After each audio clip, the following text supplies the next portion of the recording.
இன்று தமிழ் புத்தாண்டை முன்னிட்டு முருகனின் கருவியாக கணேஷ் அவர்களின் ஆதரவுடன் அன்னதானம் சிறப்பாக நடைபெற்றது.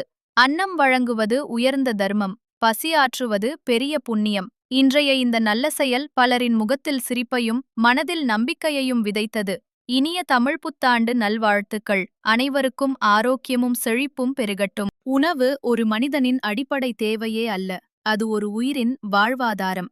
பசியால் தவிக்கும் ஒருவரின் முகத்தில் சிரிப்பு வரவழைப்பது அதுவே உண்மையான சேவை.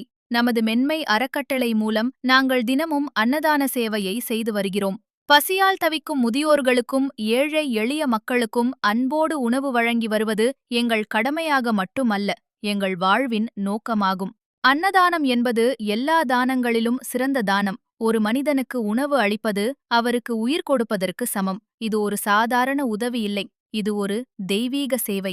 இன்று நமது சேவை 27 கிராமங்களுக்கு விரிந்து உள்ளது. கோவிலூர் பஞ்சாயத்து மற்றும் இன்றைய அன்னதான சேவையை அன்புடன் ஆதரித்தவர் முருகனின் கருவியாக கணேஷ் அவர்களுக்கு எங்கள் மனமார்ந்த நன்றிகள். வீரப்பனூர் பஞ்சாயத்தில் உள்ள சுற்றியுள்ள அனைத்து கிராமங்களிலும் பசியை போக்கும் இந்த அன்னதான சேவை தொடர்ந்து நடைபெற்று வருகிறது.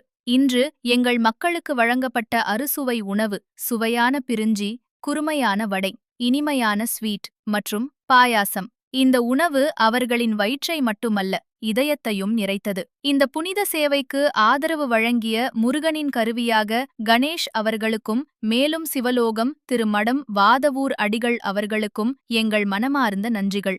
அன்னதானம் மட்டுமல்லாமல் நமது மென்மை அறக்கட்டளை மூலம் கல்வி உதவி, மருத்துவ முகாம் மற்றும் பல சமூக சேவைகள் எல்லா மக்களுக்கும் சென்றடைய நாங்கள் தொடர்ந்து முயற்சி செய்கிறோம். இந்த சேவையில் நீங்களும் இணைந்தால் இன்னும் பல பசியான உயிர்களுக்கு உணவு கிடைக்கும். உங்கள் ஒரு சிறிய உதவி ஒரு பெரிய மாற்றத்தை உருவாக்கும். எங்கள் சேவைக்கு துணை நின்ற அனைத்து நல் உள்ளங்களுக்கும் மனமார்ந்த நன்றிகள். உங்களின் உதவியால் பல ஏழை எளிய மக்களுக்கு அன்னதானம் வழங்க முடிந்தது. உதவும் கரங்கள் கடவுளை தொழும் கரங்களை விட மேலானது.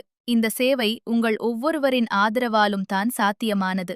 எங்கள் நன்றியை அன்புடன் தெரிவித்துக் கொள்கிறோம். இன்னும் தொடர்ந்து அனைவரும் இணைந்து மனிதநேயத்தை பரப்புவோம்.